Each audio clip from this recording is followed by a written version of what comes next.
Hi everybody, it is the middle of September and I thought, birds chirping everywhere, and I thought I might just do as quick as I can, garden tour, because everything is, well, not everything's dying back. Look at this thing. So I haven't been pruning my tomatoes. This one's going to climb all the way across the deck, and I have harvested recently, so you'll notice not a lot of ripe fruit, but that's because I came out yesterday and got like baskets of stuff. But I'm letting a lot of stuff go. It's kind of been entertaining to see how much fruit comes off when you don't prune it, and I don't think I'm going to prune things in the future because, wow, maybe at first, the first month still. So a lot of stuff is looking dead and tired. Here's the cucumbers, which you can see are pretty much dead. I've already removed that. These are gone. I got the last of the fruit off of it yesterday, I think, finally. This over here, this is actually beans, green beans, which, yeah, you can see I am getting buckets of when I come out here every day. So getting those right now. These habaneras are finally starting to turn color here. There's a little pink one back there. It's got a little blush on it. So in a few days, I will finally have some of these, and a bunch of them are starting to turn. So that'll be nice. Let's see. This is the fall garden bed.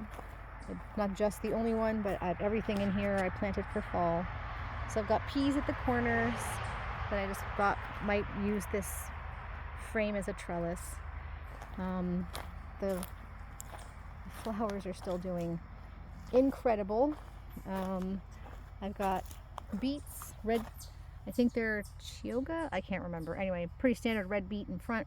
I've got some golden beets in the middle row, and then I've got a bucket of the chaos carrots. Those are all yellow and white. I don't have any traditional orange in there, so we'll see how those do, because we have a lot of orange carrots from our first crop. And then I really do love these ever-bearing strawberries. They do pretty so something, a bird, hello, focus, or a squirrel, or possibly a raccoon gets out here and eats these a lot. So I have to pick them when they're just slightly underripe, because if I try and let them get ripe, the squirrel will eat them. But they still taste actually really sweet, maybe even better when they're that stage. So anyway, yeah, I've lost a lot of strawberries to the animals, more than anything else. I think more than any other fruit, by a lot actually. And so I've let all my herbs just go entirely. Same with the sunflowers, which now look like trash because they're all coming down. Let's see here. Yeah, look at that. What a mess. So we've cut a couple, and I think it's time to cut the rest of these down. There's a few on the end here that are still new, because I planted a row over here. You can see where I pulled the squash out already, because they were covered in powdery mildew. But all of these are newer, but yeah, look, still kind of a mess. Not super attractive anymore, but might just be the time of year. Anyway, I do have got our melons and ate them. Check out this. So this was just kind of something I was trying, growing a melon down the path here, and I already got a couple. These are going to be the tiny little personal cantaloupe things. Let's see, what else can we look at?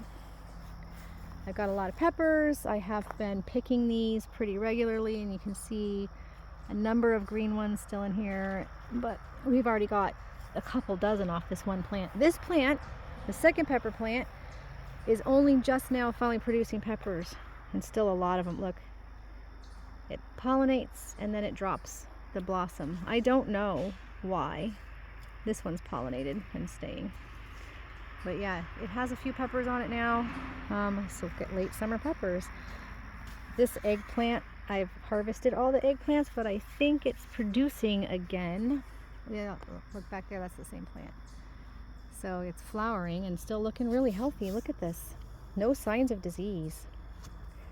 these are doing better than those Japanese millionaires did. But anyway, but then this one still has a couple eggplant on it. But it fell over. What you fell over for? It fell over, and this is a mess. So this nasturtium, this is a single nasturtium. Look at this. It has grown into the ground cherry, which is a single ground cherry plant. And now I can't tell one from the other. It's hard to get in there and harvest the ground cherries, even though they fall, but getting down to the bottom of the plant is really hard. I do have to come out here and lift it up every evening. Look at this. Isn't that crazy? That's crazy. So, yeah, nasturtiums and ground cherries. So I do this. It might not be, so there's one. And get the little husk cherries down there. But it's kind of, let's see, there's some back there. Anyway, I have to come out here and really dig around to get these out.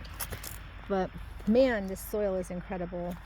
I haven't replanted a lot of this area where I've pulled up like the carrots and the onions and stuff. I'm just, yeah, the nasturtium just takes over, essentially.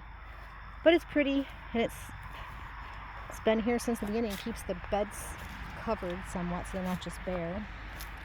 The asparagus is amazing. You're not supposed to harvest asparagus the first year you plant it, but I cheated and took like 2 spears out of here the other day just to eat raw, and they were amazing. I've never eaten raw asparagus like that before. I cut it and we ate it within minutes. You can see there's even some new spears still coming up. Look, let's get down there. Yeah. Well, those are skinny little guys. A couple of the purple asparagus came up pretty stocky, so I took those. But I think for first year asparagus, these look pretty dang healthy, and I suspect we're going to get more asparagus than we can possibly eat in the spring next year. So we're considering setting up a little tiny garden stand at the end of the driveway, or maybe, since we have a large driveway, like in the corner back there, so people can park here, since we have a big enough spot for parking. A lot of people in Maine do that. So that's, yeah, something we're thinking about doing. Look, see this tomato plant is dead, but there's still a few tomatoes on it. It's mostly dead anyway. We're gonna make a joke about going through its pockets and looking for loose change. Yeah, you can see again, I've still let everything go out of control, but everything's still got fruit on it that still ripening, and we're still getting great temperatures here, summer temperatures, 70s at worst, usually still in the low to mid 80s. Yeah, I say I harvested everything, but cherry tomatoes ripen really fast, so there's always more. I've got so many. Look at this. So I did stop pruning, and you can see what happened. Let's see if I can actually get down here and look. Look at the clusters of fruit I've got down, even down here at the base, and going up. Anyway, it's been hard to harvest because got just hundreds of clusters of fruit still, it feels like. Look at that back there. Look at that. Anyway. Hi, honey. I was just doing a little garden video. I'll wrap it up. Last one, as you can see. Yeah, look, I've even let them get up early. Oh, look, there's a nice bright cherry up there. Anywho, that's it. So, like I said, everything's getting tired and worn out, but still growing strong here in Maine. See you guys later. Bye.